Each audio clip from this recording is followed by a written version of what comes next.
Today is the first session of our REACH series, and we welcome our speakers today. My name is Vanessa Vronsky, and I'll be your webinar manager and host. Today's webinar will last approximately 90 minutes, which includes time for Q&A and an interactive discussion. All of the resources, webinar slides, and the recording will be shared with everybody who's registered for today. Microphones will be muted during the presentation at designated times. For example, during our Q&A and panel discussions, you can request an open mic via the chat box, or you can raise your hand. When speaking, be sure to use strengths-based language and also to eliminate background noise by muting your microphone when not speaking. Registration affirms your consent to recording. If you experience any technical issues, please send me a direct message via the chat box.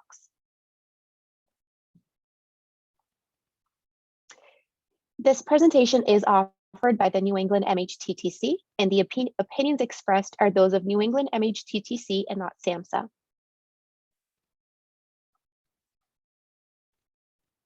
The MHTTC network uses affirming, respectful, and recovery-oriented language in all of our activities. Please make sure you do the same as you interact with us today. We're pleased you joined the webinar, and I now turn the session over to Maria E. Restrepo-Toro, the co-director of the New England Mental Health Technology Transfer Center. Thank you. Thank you so much, Vanessa, and good morning, everybody. Welcome. My name is Maria Restrepo-Toro, and I am the co-director of the New England Mental Health TTC. I work, our director, Dr. Lyra Davidson, directs the center, and we have three amazing partners in this effort, C4 Innovations, Harvard Department of Psychiatry, and the Center for Educational Improvement. Let's look at our agenda today. We are absolutely delighted that you have joined us for today's meeting. Could we advance to the next one, please? Thank you. What we're going to do, we are absolutely extremely lucky to be joined by remarkable speakers today. We are going to be hearing at the previous slide before. We are going to be hearing from our assistant regional director. She's going to give us, and I may do a better introduction when I get to that. Then we're going to do talking about the why. Why are we doing this REACH initiative in New England and the importance of this? Then turn it over to understanding our mindset with Dr. Jessica Eisen from Yale University. And of course, we are honored to be joined by the director, Dr. Mary Roy, who is the director of the Office of Behavioral Health and Equity at the U.S. Department of Health Services and SAMHSA. So with that further ado, I want to turn it over to our opening remarks. And let me just introduce you. I'm sorry, the next slide, please. We would like for you to connect us through this work. Taylor Turner is our assistant regional.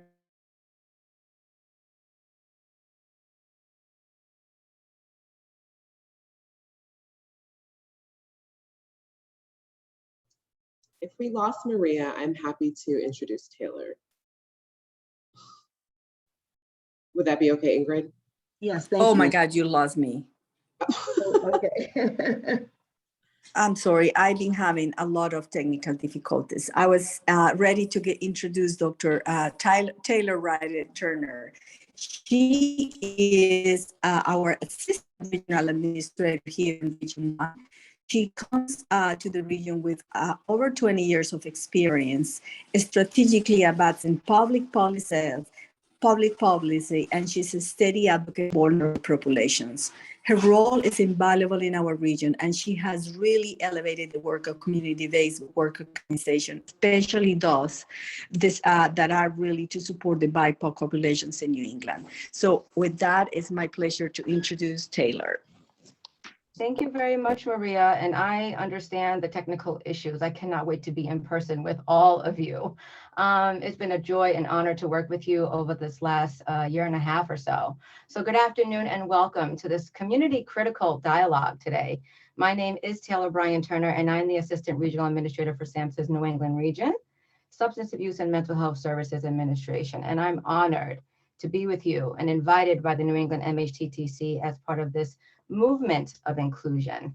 Since I began at SAMHSA, race and inequality and how they are magnified in this multi-layered syndemic have been a part of every conversation regarding opioid misuse, overdose, alcohol, youth mental health, COVID-19, exposure and vaccine mistrust among BIPOC populations, maternal health, access to treatment, criminal justice and restoration, you name it. It has been raised enough to know that we cannot sit back and obscure this data under a subcategory that isn't spoken about or doesn't make the presentation, right?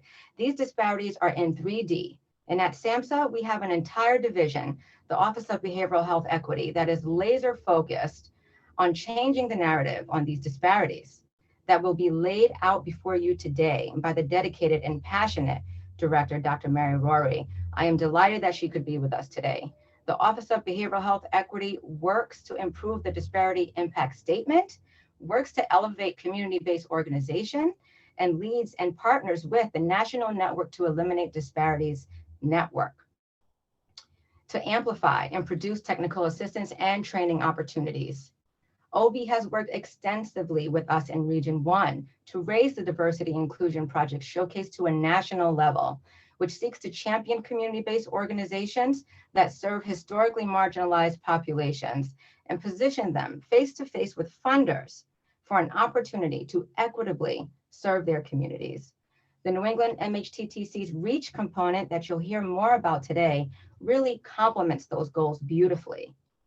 Some of the work that has come out of OB, next slide please, has some really powerful quotes that are shared here today. COVID-19 pandemic, economic crisis, and widespread racially focused protests has highlighted glaring inequities for racial and ethnic minority communities. These crises have magnified, has significant implications for mental health and exacerbate already poor access to behavioral health services in BIPOC communities. And this work is evident and important and really works in tandem with Diversity Inclusion Project Showcase. Today's lineup is unbelievably sharp and intentional about securing data and using it to its fullest utility. But we recognize that there are gaps in the data, and the data doesn't quite capture the oppression, inherent trauma, intergenerational trauma, historic racist systems, or public-facing jobs that we have been fraught with, congregate housing, which is sometimes a vector for diseases like COVID-19, and the inability to work from home for many diverse populations, right? It's hard to capture the pain and the trauma that some of these families and hardships go through. Today's presentation is a smattering of what will continue in the coming months as we work together to build our knowledge, resolve, and resilience for us and the people that we serve. Hopefully, these topics will become second nature and we can have these conversations more candidly, more naturally, and intentionally. So as we begin, I'd like to leave you with a quote from Oprah. Yes, I said Oprah. She says, because what I know for sure is that everything that has happened to you was also happening for you. And all that time, in all of those moments, you were building strength. Strength times strength equals power. And what happened to you can be your power, right? So during these moments of connection, I implore you to think about how we can use our cultural awareness and our personal power to change the outcomes of those we live to serve. So I'd like to thank co-director Maria Restrepo-Toro and Ingrid Paget for inviting SAMHSA and Tim Jean as well to be part of this conversation today. And I'd like to turn the agenda back over to Maria Restrepo-Toro to get started. Thank you so much. Thank you so much, Taylor, for that amazing welcoming. And I think just very briefly, I want to tell you about why is this initiative so important for the New England Mental Health TTC. As you know, we are one of the 10 regional centers in the country, and we have been funded for the last 4 years. And very happy to do a lot of work in many different areas, but this one is very close to our heart. So, Afia, probably if you can turn it to the next one, Janan, thank you. We decided that we're totally invested, and what I mean is everybody on our staff is invested in advancing really equity within the region. We are committed as an organization to advance health equity throughout the state so everybody can recover and be actually included in the community.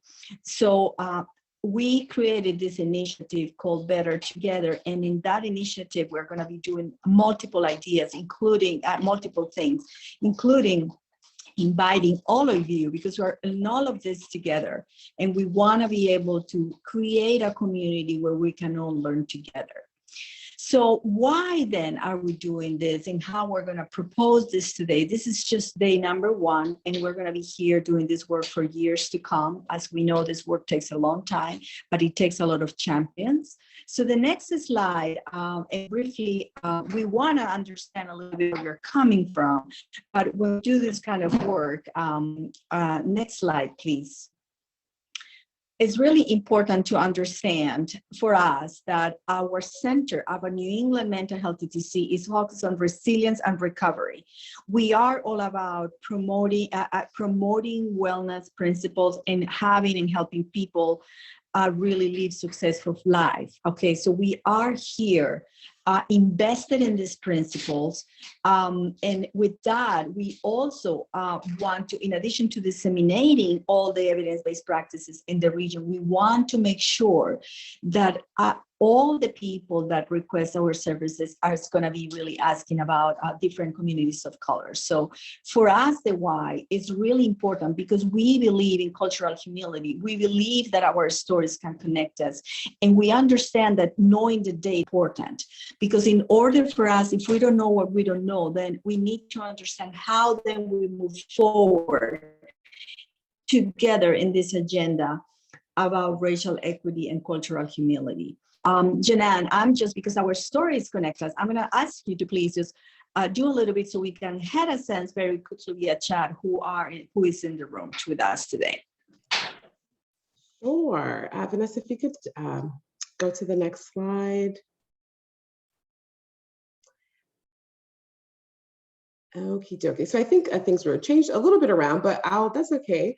At this time, we'll just ask the participants to introduce yourselves via the chat, who you are and where you're coming from.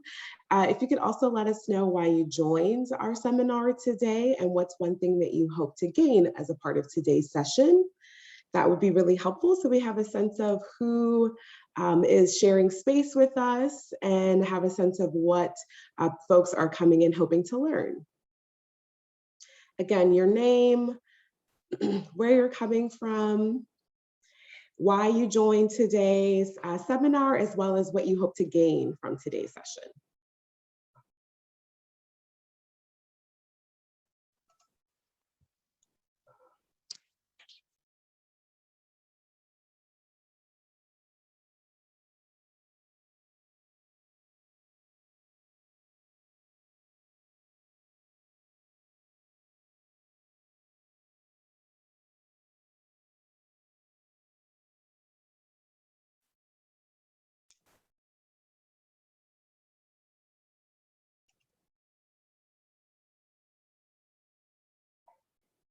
Thank you, everyone who's filling in the chat. We have folks from all over, Connecticut, Massachusetts. Rita's joining from Michigan. Welcome.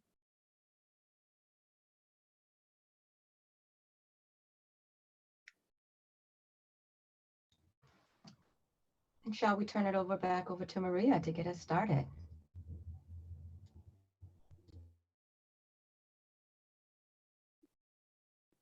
Yes. It is my pleasure, and you are going to be giving this presentation. I want to make sure everybody gets a chance to hear this amazing day today. So it is my honor to introduce Dr. Jessica Isom.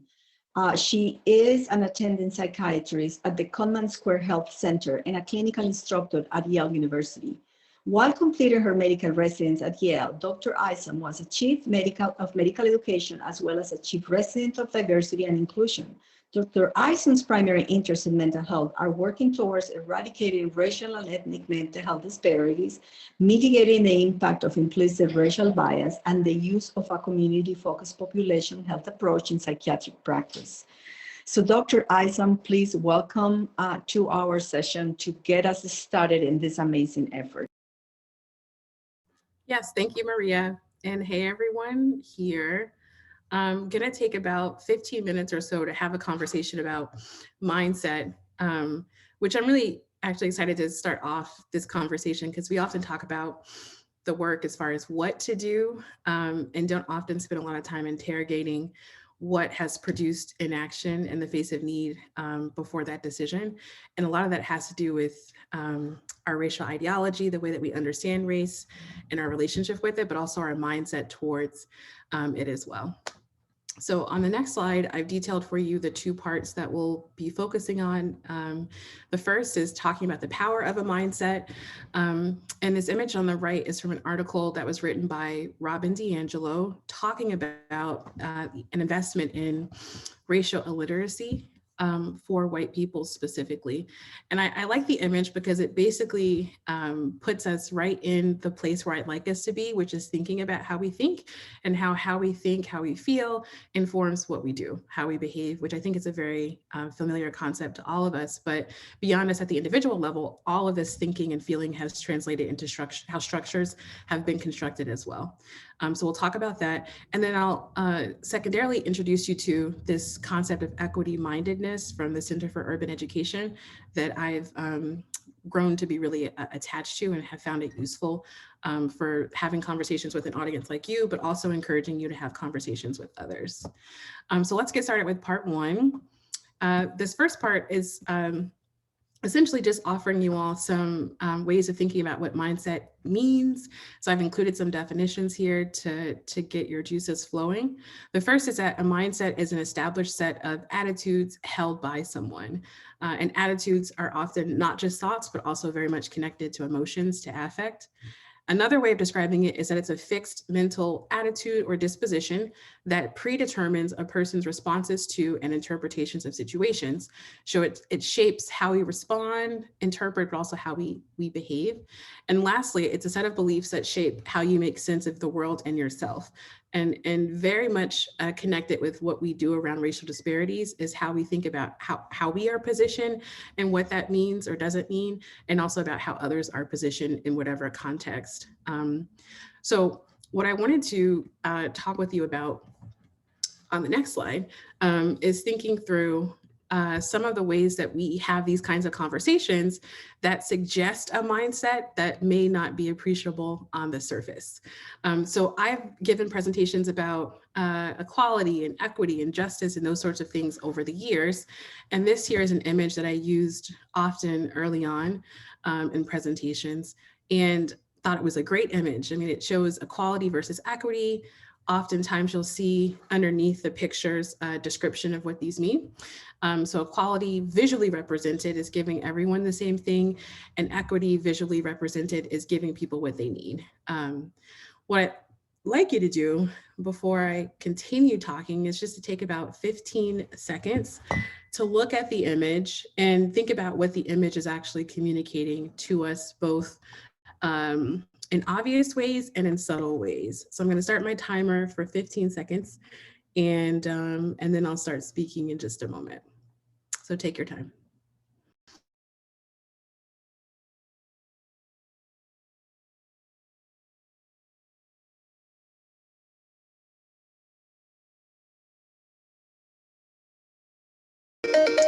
All right. So in this image, you see three people standing.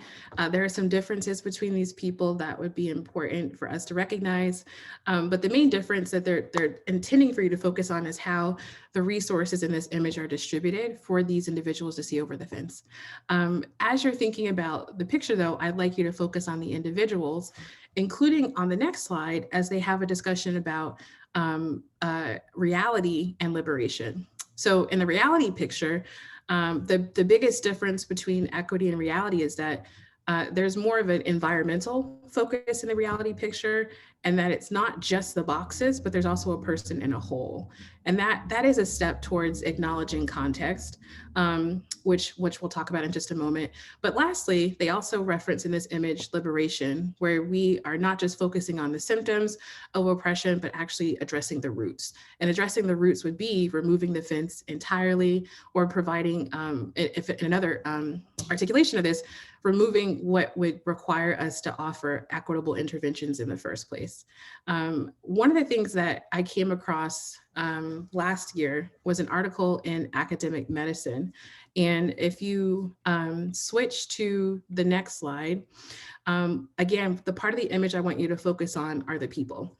When I came across this new image, which I'll show you in just a moment, I was like, oh my God, I get it now. This is a part of what people may not be appreciating from looking at this. And my thinking about this changed when I saw an article that it actually compared a number of different representations of this, from people on bikes or other like assistive mobility devices, or people in other scenarios having or showing what it means to be receiving equality versus equity. If you look at the people, though, what I hope that you are able to appreciate is that the people themselves are different. There's a taller person, a medium stature person, and a shorter person. And if you think about racial ideology, the belief system that we've been indoctrinated into from birth, one of the core aspects of that is a belief in inherent racial differences that are rooted in biology.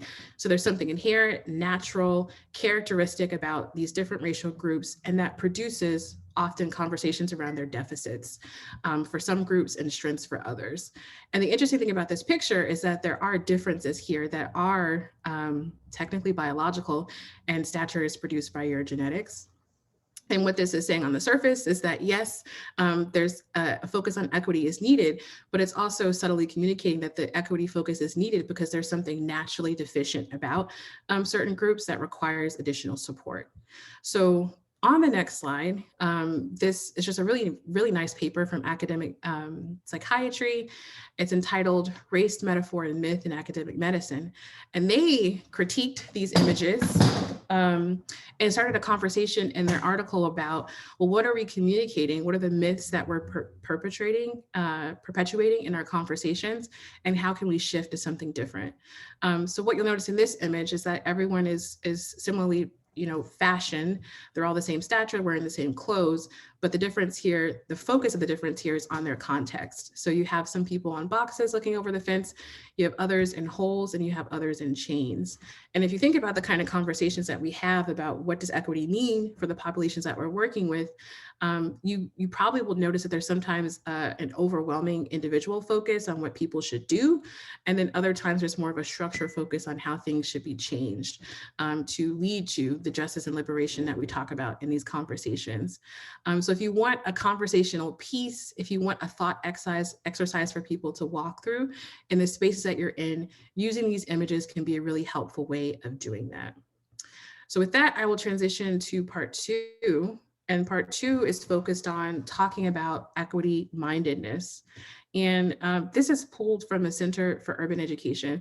I was looking at their materials to think about how to support teachers in interacting with learners in the classroom in an equity-focused way. So I took that and kind of tweaked it a bit to be more broadly applicable to us, for example, as mental health professionals. So in order for us to properly address racial inequities, we've already talked about the lens that has to be interrogated, but there are also very dominant cultural norms that really are barriers to engaging in the work. And I've listed a few of them here. One is race denial, also known as colorblind racial ideology, but colorblind as a term is an ableist term, so I use race denial along with others. There's also race silence. We don't talk about race just as much as we don't see it. And then there's that racial illiteracy, an investment in not really being able to understand race or racism, and oftentimes coupled with a disproportionately high confidence that you do understand race and racism, which is all produced by your socialization. So in an equity-mindedness space, the things that you would be looking for are that people are adopting a racial consciousness, that they are committed to an awareness of understanding how language and behaviors negatively impact racially, ethnically minoritized and marginalized people around them. They're also willing to see themselves as being complicit and as holding some power and influence, and using that to actually eliminate inequities by taking that responsibility head on. And then lastly, they're invested in understanding at a structural level, what are the things that are happening around me that are contributing to these inequities. So I wanted to first give you a sense of what this looks like when it's not present. So I'll describe that for you and give you an example of how that might look if it was you or a colleague. And then I'll describe what it looks like when it is present before closing out. So on the next slide, if you're thinking, how do I detect around me an equity, a lack of equity-mindedness, what kind of things would I notice, or would you notice? So an individual, or maybe even an institution, would claim not to see race. They wouldn't really see the value in disaggregated data. And a part of that is communicated by what they invest their resources in as far as the collection of data. And you'd be very surprised, or maybe not, what places don't disaggregate data, even if they have a stated explicit commitment to addressing racial and ethnic inequities. There's a disconnect there because it's a cultural norm to not disaggregate. Number three, this person or institution, they're unable to notice racialized consequences of things just being the way that they are, or they might say, it's not race, it's actually something else. They also don't really view racial equity as a personal or institutional responsibility, and they view the workplace in the clinical setting as just a space. There's no race or racism relevance here. So I want to introduce you to a person, Hannah, and just describe for you what this might look like in real life on the next slide. So Hannah is a psychologist working at the State University Medical Center. She struggled with the increased focus on race and racism during the past few months, and she shared with others how terribly inappropriate it is to keep mentioning race. When asked to look at the inpatient team's referral patterns, she reacted strongly to the suggestion that the data be disaggregated by race, stating, "This is not something we can let happen. Race is not more relevant than education or class. Those are the social determinants that matter most, and we are going to end up missing the mark here." She's also shared references with team members that sidestep the mention of race and instead focus on class as the primary determinant of health status in hopes of changing the conversation when racial equity comes up. Hannah hasn't found the focus on individuals fixing racial inequity useful, as she feels the responsibility for health lies with policymakers and patients. She has offered repeatedly in conversations comments that suggest the workplace is not one where discrimination happens very often, thus making a focus on medical racism a misguided one. So I'll ask, if you want to drop in the chat, are you a Hannah, or do you know any Hannahs? And we'll talk more about that later. So transitioning to the next slide, what would it look like if equity-mindedness was present as an individual or within an institution? Well, people are committed to an awareness of their racial identity, what that means for them, what it means for others and their interactions with them.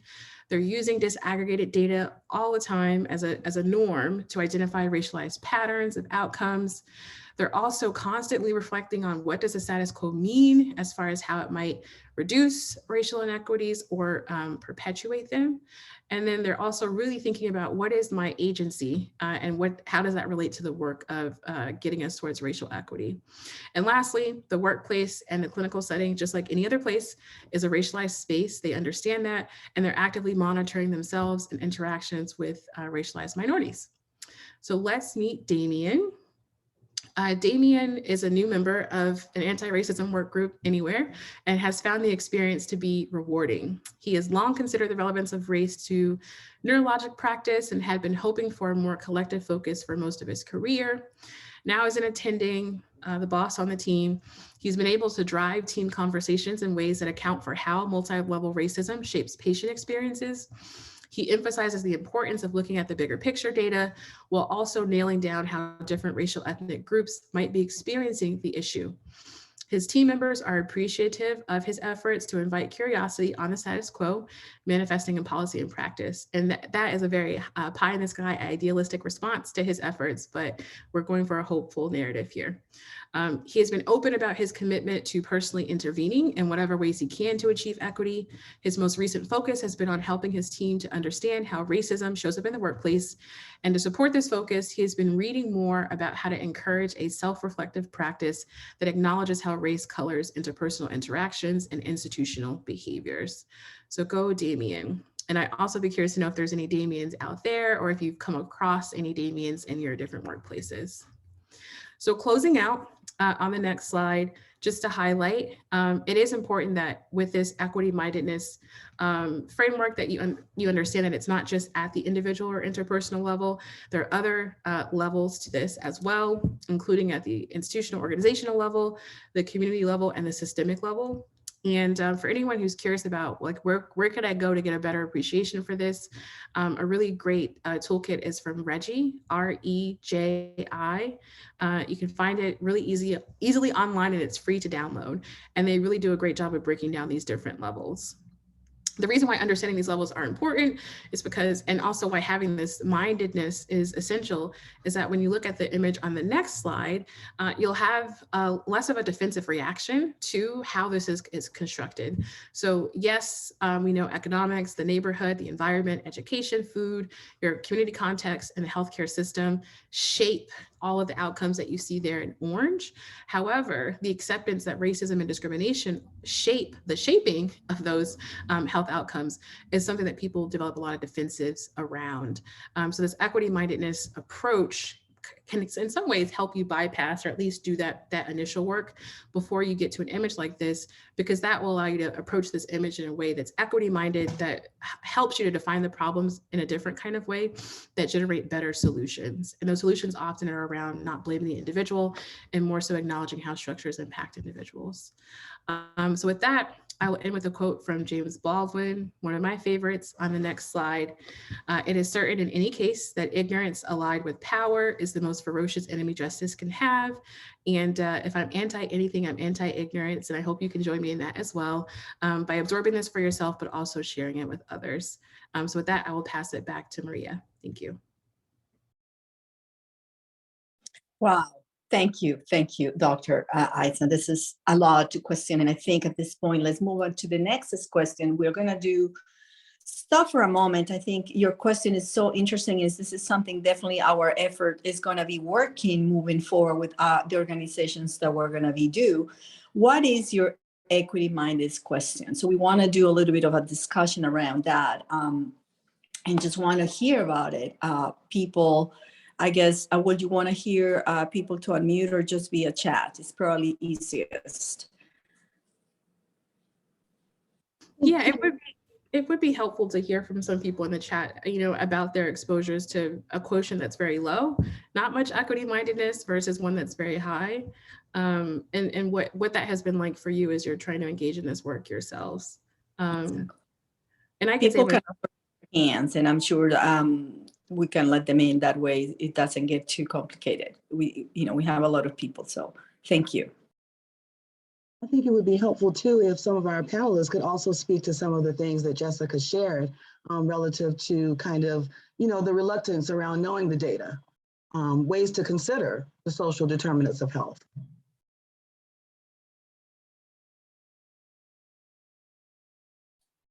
I'll go first. So number one, awesome. Dr. Isom, that was awesome. I feel like I'm in school. What I want to say, and will allow everybody else to join in, is if it's not there, create it.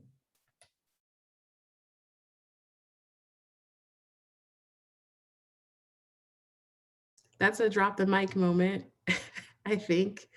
And I'd love to hear from others about what creating that would look like. But my hope is that one of the an examination of the image could be one example of an exercise that might facilitate that transition from it being absent to it being present.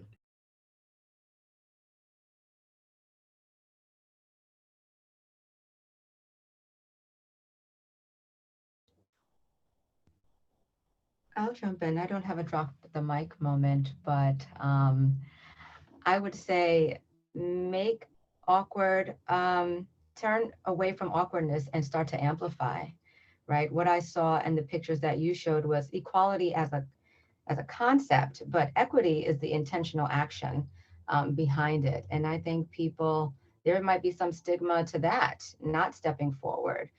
Everyone is thinking the same things and want the same things, but who's going to be bold enough to step out and elevate these issues in your workplace? Yeah, Taylor, and there's this concept that some of us like live and breathe, but people give it a name and it's like, oh, that describes it. Someone was talking about challenger culture recently. And most people, if not all, who are invested in doing equity work are challengers, and they have to navigate what it means to be in that role as a person who shakes things up or shakes tables or addresses the status quo, and often has to face a lot of resistance from others. And it might be helpful to talk for a few minutes around like how is it that we decide to be the challenger despite facing so many challenges from others around the things that we're suggesting would be really helpful. And I could speak for myself and say that one thing that helps me be a challenger is to adopt like a teacher's role or educational stance, which just acknowledges that people are on a journey, that journey has a starting point, and hopefully the ending point is closer, to where I would like them to be, to join me in doing the work together. And that can help me a lot of times be a bit more patient, just a bit, and to leverage like an educational kind of exchange as one where people may feel a bit more comfortable versus one that's more confrontational. These are the things that you need to do, and this is why you're not doing them, which can often make people more resistant. But curious about what you all think about. I'll speak up. I never, never, never, never, ever give up. I don't go away.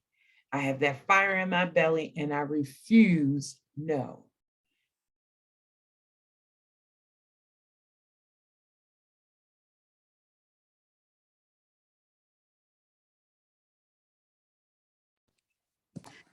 Thank you, everybody, for the comments. And I think that's exactly what we have created this community. And that's exactly how the New England Mental Health TTC feels about this. We're here to create change. We are here to create action.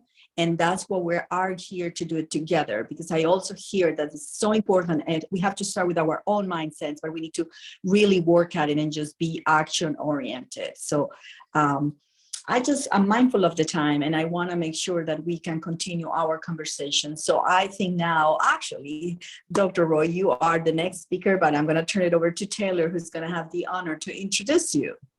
Thank you, Maria. It is an honor. Thank you very much for the privilege of introducing Dr. Rory to the virtual stage. Dr. Rory has elevated the playing field for diversity, equity, and inclusion at SAMHSA since she's began. She spearheads several working groups and is highly sought after by her colleagues and a Region 1 champion in our efforts here to end disparities in mental health spaces. She has become a mentor and a play auntie for me. But Dr. Rory is a public health epidemiologist who specializes in infectious and chronic diseases. Dr. Rory is currently the Director of Office of Behavioral Health Equity at the U.S. Department of Health and Human Services, Substance Abuse and Mental Health Services Administration. She is also an adjunct professor at the Catholic University of America. She received her undergraduate from Morgan State University, several master's degrees from Johns Hopkins University, and her doctorate from the University of Arizona, where she was an epidemiologist and biostatistics CDC fellow. We're in luck. She is a data diva, and we are so fortunate that she could make time to be with us today. Thank you so much, Dr. Rory. Wow. I hope I can live up to all that stuff you just talked about. But here's the first thing I want us to do. I want to take 30 seconds to honor all the people that we lost this year. We have got to take care of ourselves in this mental health space. So we're going to take 30 seconds to pause, for self-care and to honor the folks that we lost to COVID-19, the civil unrest. We just want to pause here. Thank you.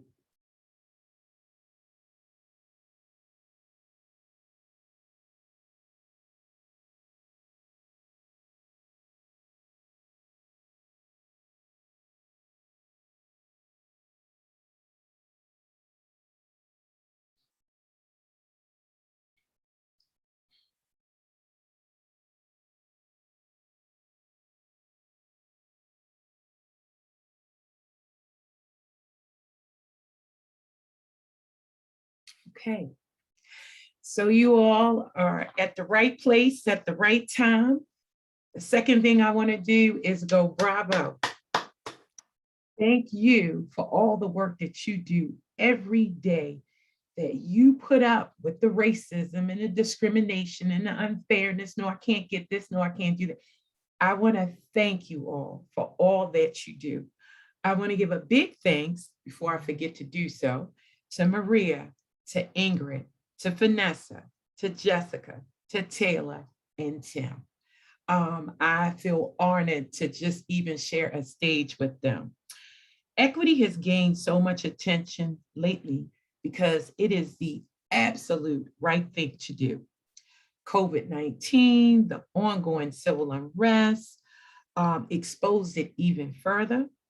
The presidential executive orders on January 20th, 2021, there was an executive order 13985 on advancing racial equity and support for underserved communities through the federal government. And this is when our life exploded at the Office of Behavioral Health Equity. Now, and the list goes on, but here's my challenge to you all. Here's your call to action today. You're already doing it, but don't stop doing it. Regardless of the pushback, keep moving forward. And when that fire in your belly runs out, you pass that baton on to someone else so that we can keep this going. So I challenge you all to eat, think, and sleep equity so that the behavioral health conditions of the nation not only is improved, but sustained. It will indeed take all of us to pull our talents and resources together to get America behaviorally healthy again.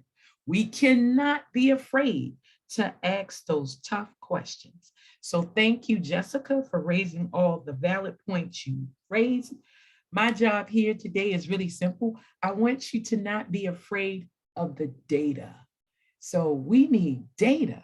So it's nice to say that, oh, I saved such and such from suicide, or I prevented this.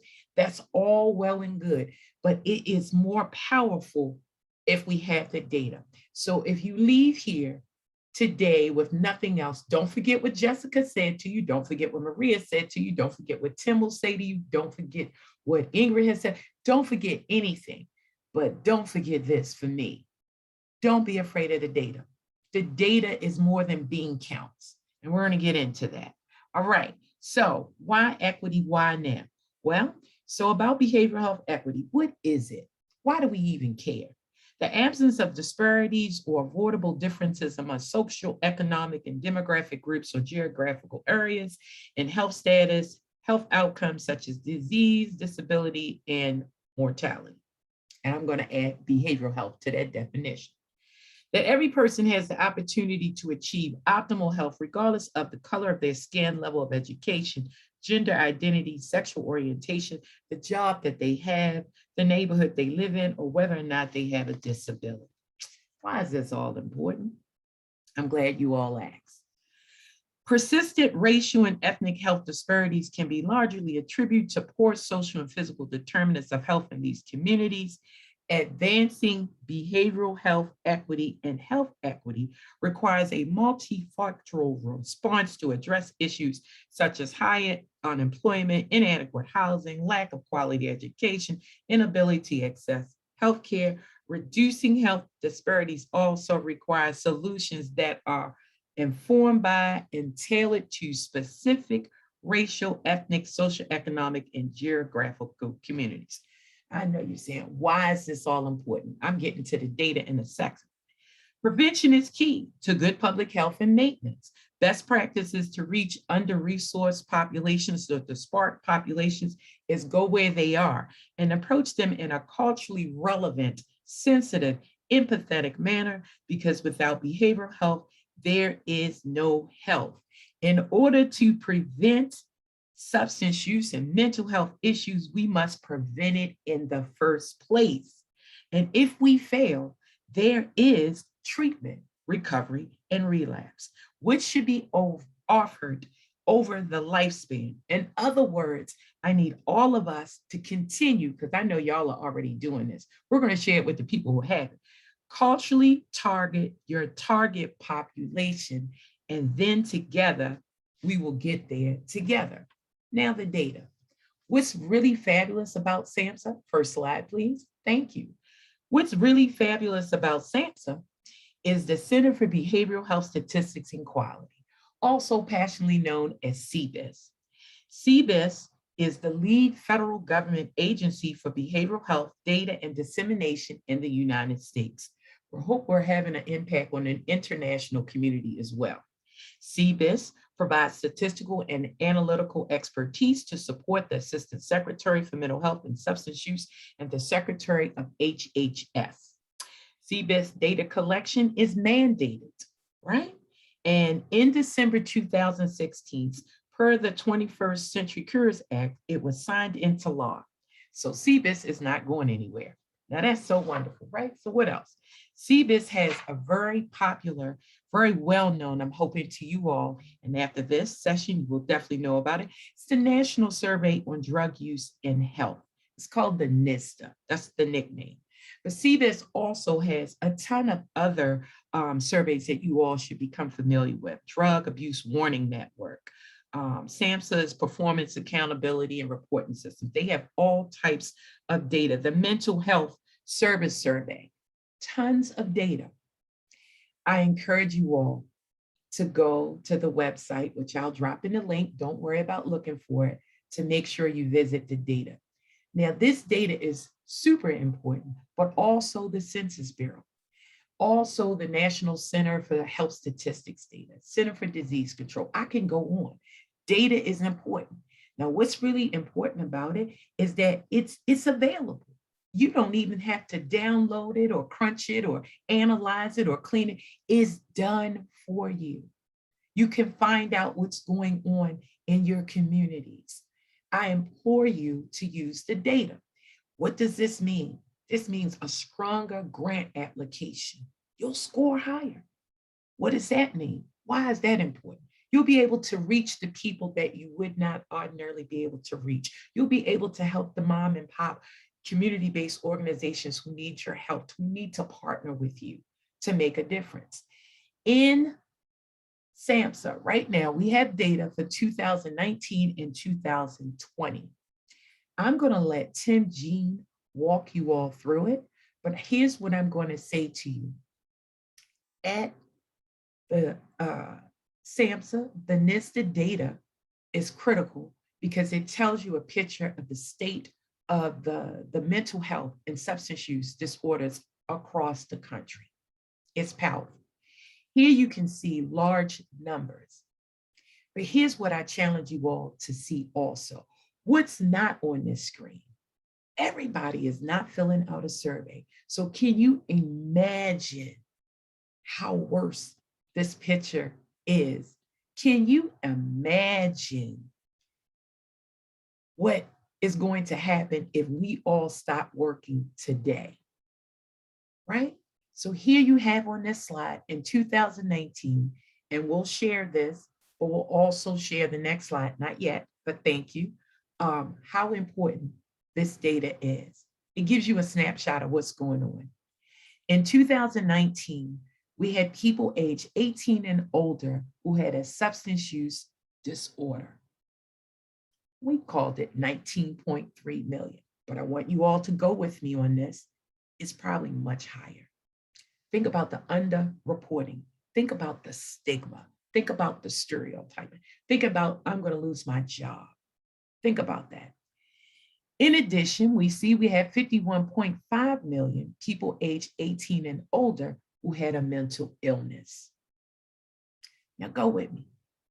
9.5 million combined substance use disorders and mental illness.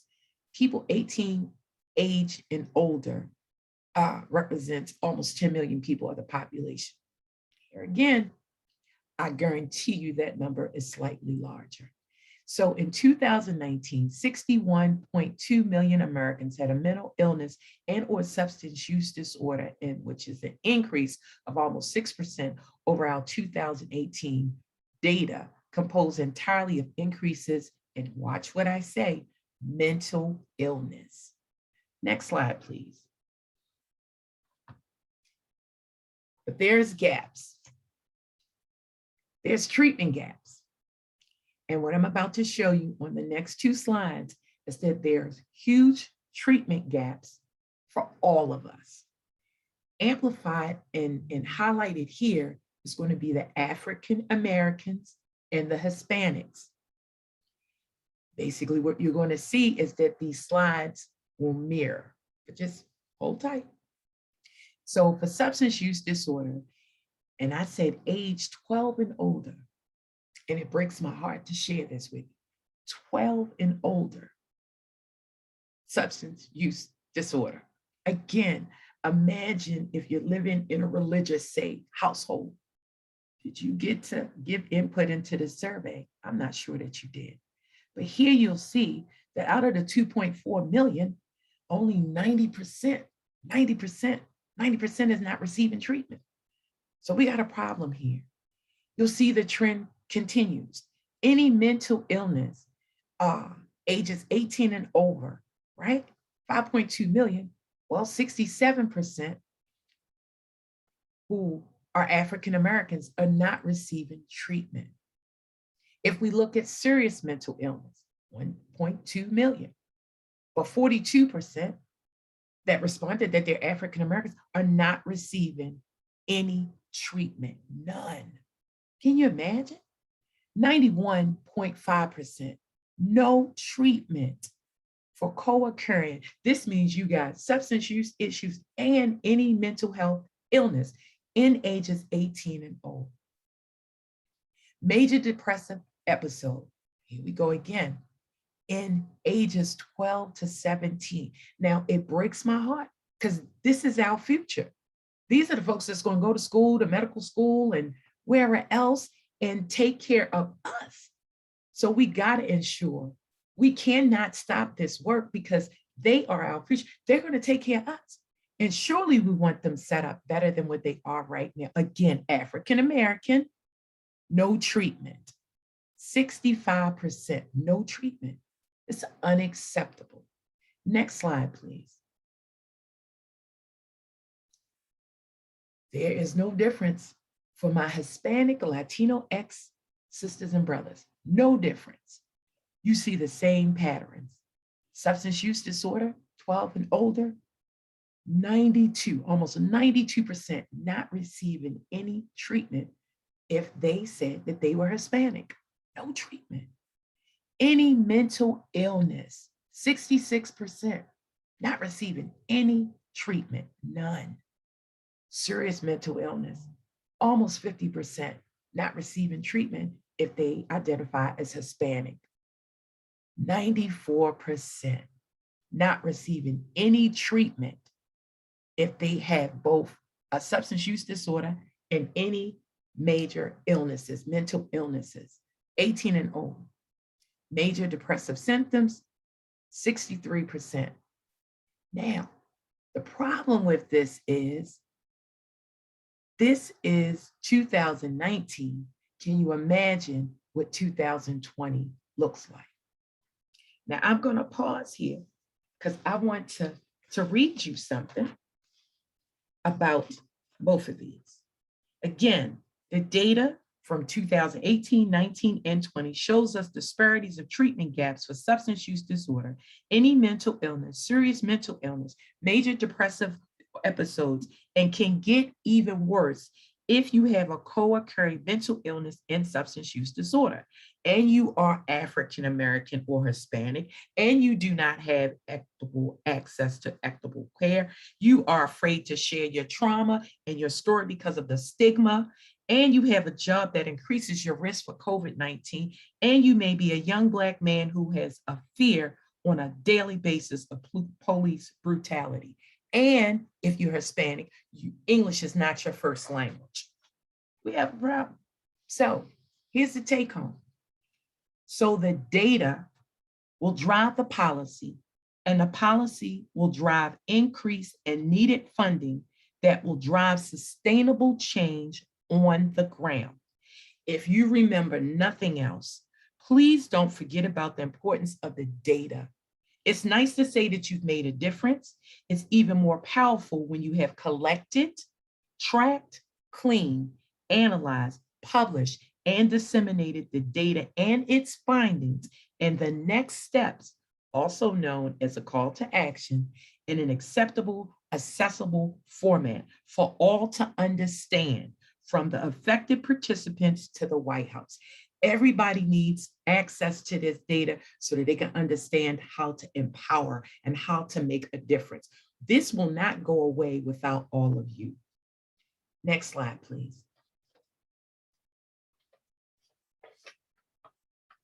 So I've shared this and I've jumped ahead, but I also want to highlight very quickly that the data has also increased. Thank you so much. And that the missing data that you may see, well, I'm blaming everything on COVID-19, but also that the data will soon be available. Right now at CBIS, they're working very hard to come out with a disparities report that will target all these target populations. It'll be coming out in 2022. Also want to make a quick reference that social determinants of health also plays to, so we say that we see these differences. Some of these differences are definitely because of where we're born, where we live, where we learn, where we work, where we play, where we pray, can also affect our economic stability, our education and access to quality, healthcare to access and quality, behavioral health care access and quality, neighborhood, built environment, social and community context. I can go on. Dr. Jessica covered it. We understand the connection here. So we can, you think about the data that you all are collecting. Say you're collecting race and ethnicity and age. That's nice. Think about tying in the social determinants of health and the role of cultural and behavioral health. Next slide, please. Again, we've covered this. Next slide. All right, Tim Jean, you're up. Thank you, Dr. Rory, and hello, everyone. I just want to take a moment to fill the gaps for the other subcommunities that we haven't touched on. Here's a brief snapshot of mental health data for Asian Americans and Pacific Islanders. Among all of the AAPI population as of 2018, in the past year alone, nearly 3 million people reported having a mental illness. And over the last decade, reported serious mental illness nearly doubled from about 3% to 5.6% among young adults ages 18 to 25 years old. An increase from just over 3% to 5% for adults ages 26 to 49. Within this population of AAPI, major depressive episodes increased from 10% to 13.6% among youth ages 12 to 17, and just about 9% to just over 10% in young adults 18 to 25, and 3% to 5% in adults ages 26 to 49 for a 3-year period from 2015 to 2018. Suicide and suicide ideation is obviously a growing concern in the US, especially among people of color. In 2018, just over 8% of Asian Americans and Pacific Islanders ages 18 to 25 had serious thoughts of suicide, and 2.2% of them made a plan to carry that out. I mean, both of these figures obviously have increased in the last decade. Additionally, we're continuing to see an increase in binge drinking, cigarette smoking, and marijuana use, along with illicit drug use and prescription pain reliever misuse among AAPI adults with mental illness. Next slide, please. All right. And now taking a look at some data for Native and Indigenous populations. Mental health and serious psychological distress is more prevalent by 2.5 times the general US population in any given month. And we know that this has only been exacerbated by the pandemic. Although suicide rates among Native and Indigenous populations is overall similar to those compared to the white population, there are significant differences among certain age groups. Notably, Native youth and young adults ages 15 to 19 years old are more than 2 times likely to commit suicide than their non-Hispanic white counterparts. Additionally, Native people typically start to use and abuse substances at younger ages and at higher rates than any other ethnic group. The infographic to the right clearly outlines the urgent issue of mental health among Native and Indigenous communities, with just about 20% or 827,000 people reporting a mental illness last year. Next slide, please. And I want to touch on some of the trends of mental illness here in New England. And just to clarify that any mental illness is defined as having a diagnosable mental, behavioral, or emotional disorder other than a developmental or substance use disorder. Here we can see that in New England, past year reported mental illness from the NISDA reports in 2018 and 19, 4 out of the 6 New England states had between 100 and 200,000 people report that they had a mental illness, while Connecticut had over 500,000 and Massachusetts just under 1.2 million folks with a mental illness. Something to note here is that in each New England state, adults over the age of 26 reported having a mental illness significantly more than the youth counterparts, ages 18 to 25. And although, as most of us are aware that there needs to be better service access across the board for people with mental illness, the latest New England regional data suggests that about 51% of respondents received service care in the past year. That's 8% higher here in the region compared to the national average. But as Dr. Rory did touch on before me, there are still huge treatment gaps, especially people of color dealing with mental illness. I think it's going to go back to Ingrid. Thank you. Thank you, Tim. Thank you, Dr. Rory, as well. It's my pleasure to have this opportunity to kind of facilitate a conversation, really. And you can go to the next slide, actually next 2 slides, Vanessa.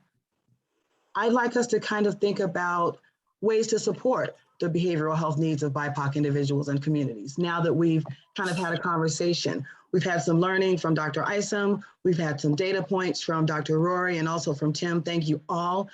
I kind of tend to think about this in kind of a 3 Ps. So how are our policies supporting equity and inclusion?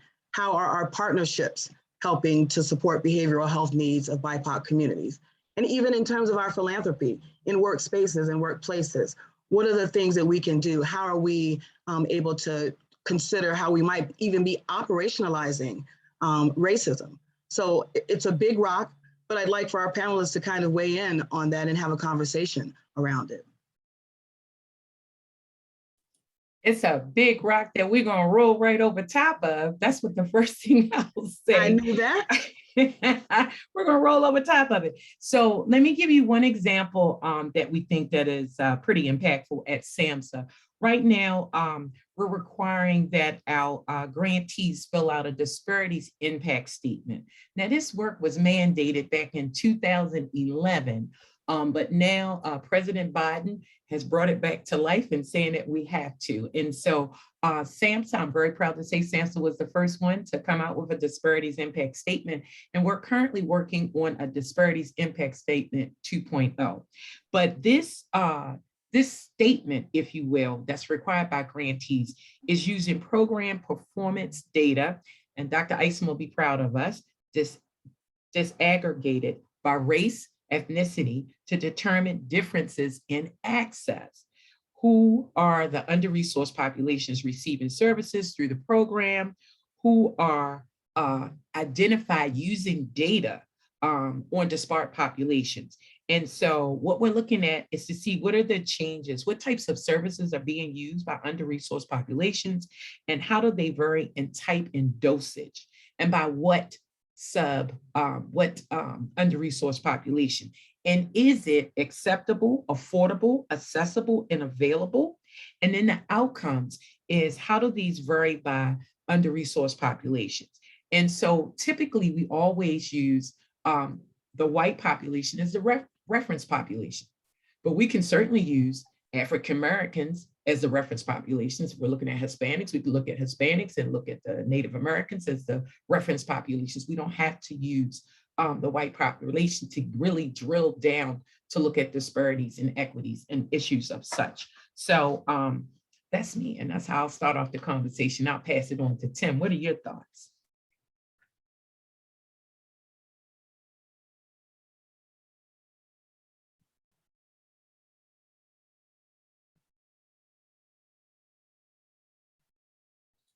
Tim, you on mute?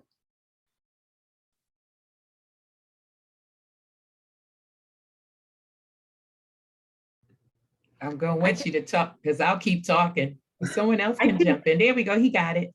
Okay, go ahead. Go ahead. Am I off mute now? Sorry. We can hear you. Okay. Can you rephrase the question, Dr. Rory? Sorry, I was busy in the chat. That's okay. That's good that you were in the chat. So Ingrid posed the question, so I'll put it back on her. But Thank you. Yeah, thank you. We were talking about kind of the ways that we have almost operationalized racism. Yeah, so I know here in the region, Taylor and I kind of stood up this program that we've actually since have worked with Dr. Rory on. It's the DIPS initiative. And what that does is it really brings forward the people that are working in the community serving, BIPOC populations who are typically underfunded. And we really want to amplify them in front of funders and, give some funding opportunities, because these organizations are often smaller.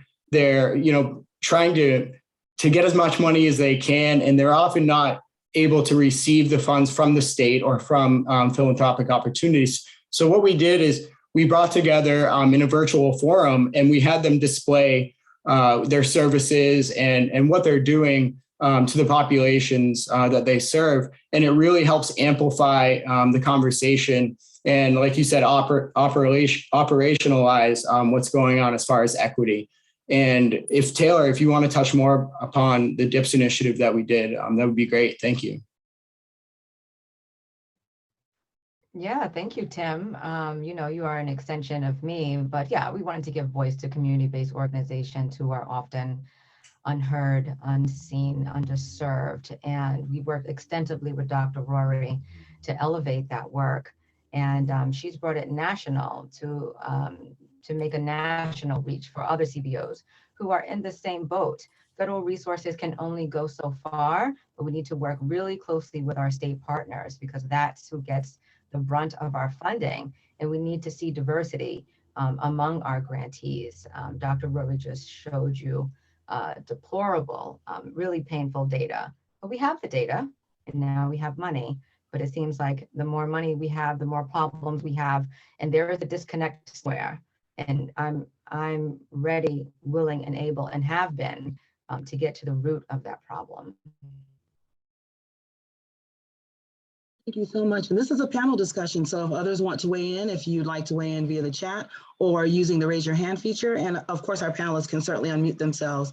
I would like us to also too in this space, particularly to put on our kind of recovery focused lens and really think about the ways that we can promote policies that are consistent with that recovery philosophy, kind of recognizing the problems with stigmatizing language or how attitudes might impede effective treatment.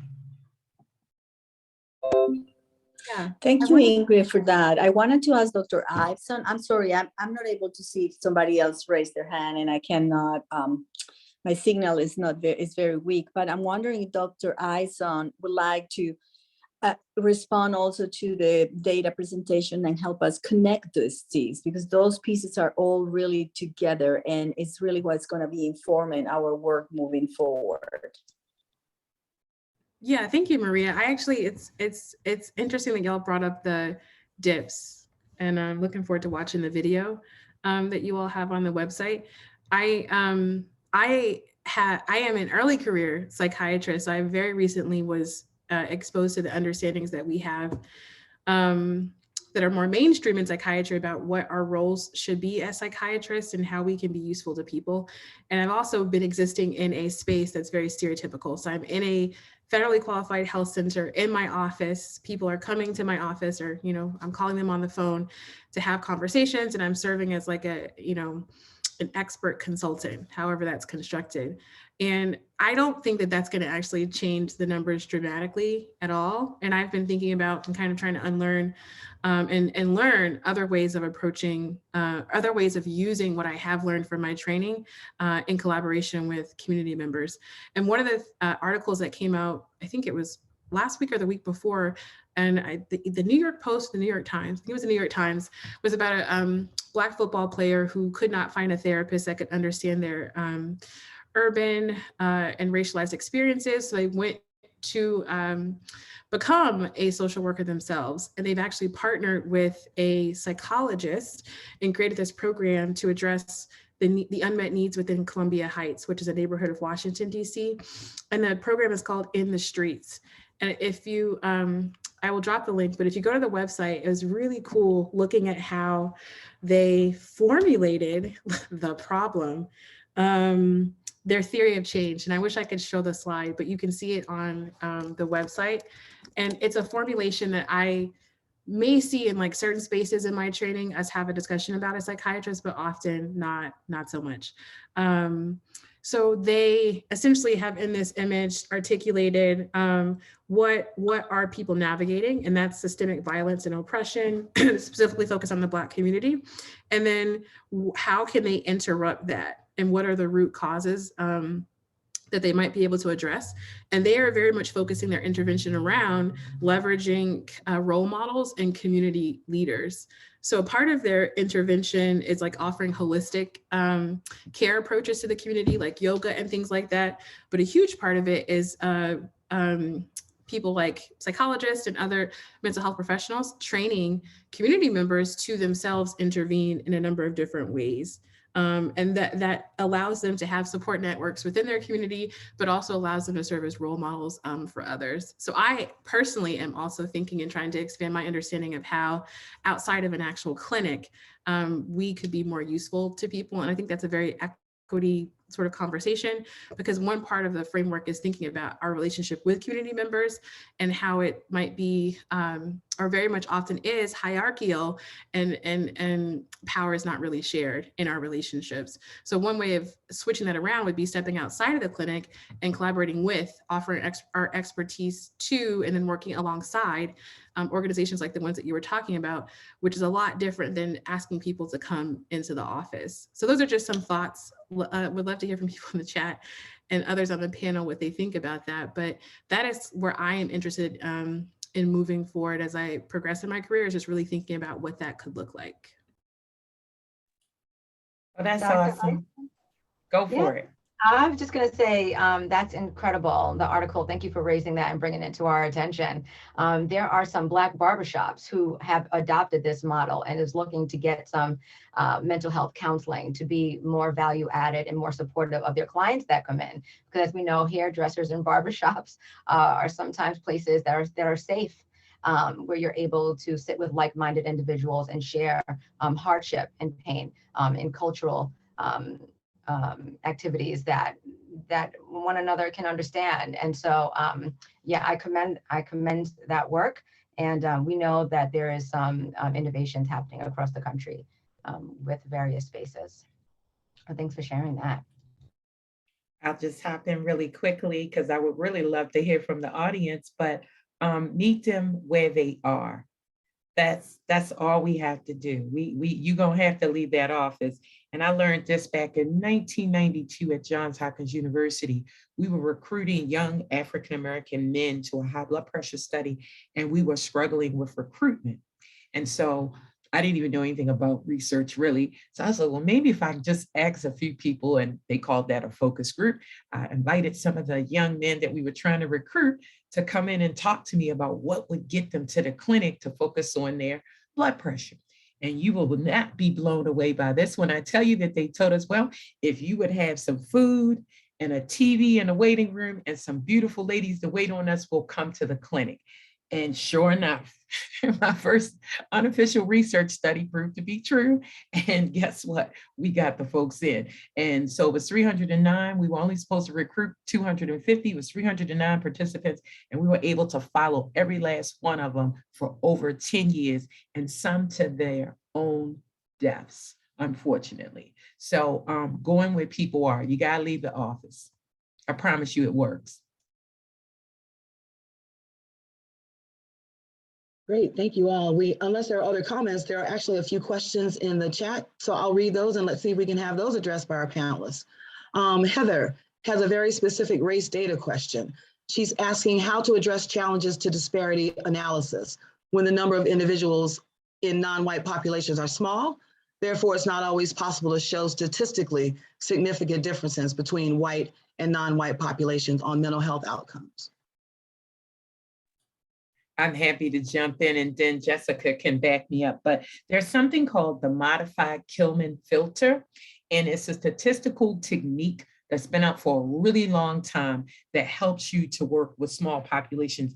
One of my frustrations when I first got into the field was Asian Americans. Oh, the population or the N is too small. So the sample size is too small to detect or determine any differences or trends or statistical or clinical significance.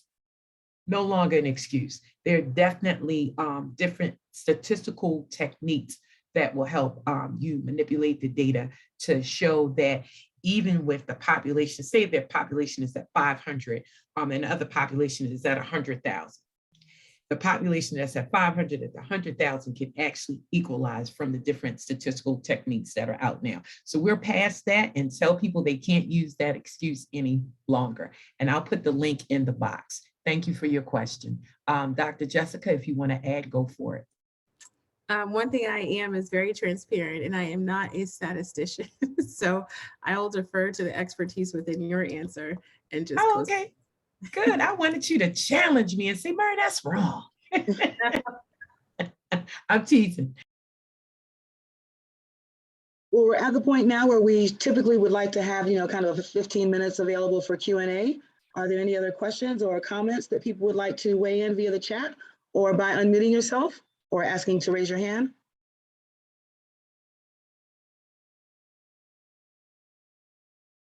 We've solved world peace. No questions? Okay. Well, we are here to support and assist. If you want to go to the next slide, Vanessa, we can kind of take a look at what's coming in our next series. Then after this one, the next one. So this is our series through August of 2022.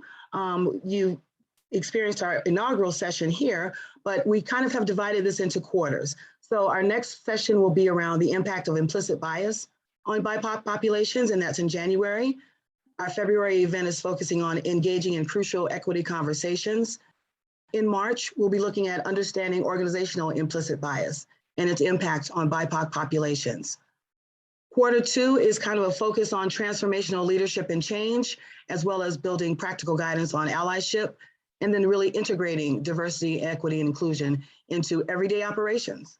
And then finally, we'll wrap up with the importance of BIPOC mental health professionals, which is critical, and then engaging allies, nurturing relationships for lasting change. So I invite you to stay posted for program updates. This is actually kind of a learning community. So we hope that you can join us and stay posted for program updates as well as registration information. And with that, I'll let Vanessa close us out. Thank you.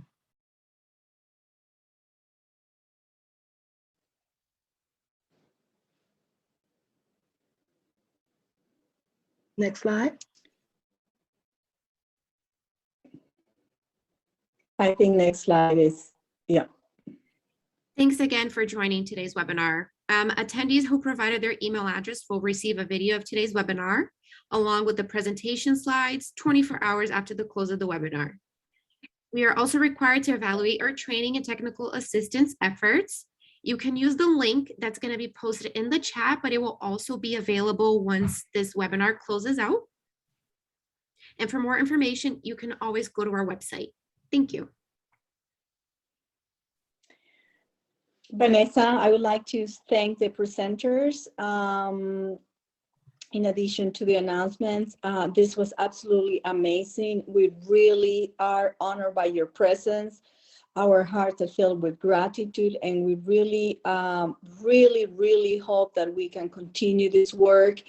And you have just made a tremendous effort with all this wonderful conversation. So thank you so much for everybody, Tim, Jessica, everybody on the call, Taylor, Dr. Rory, for being with us today.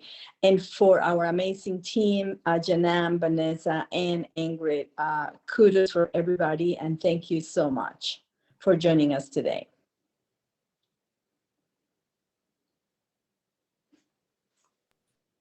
Thank you all. And we're fortunate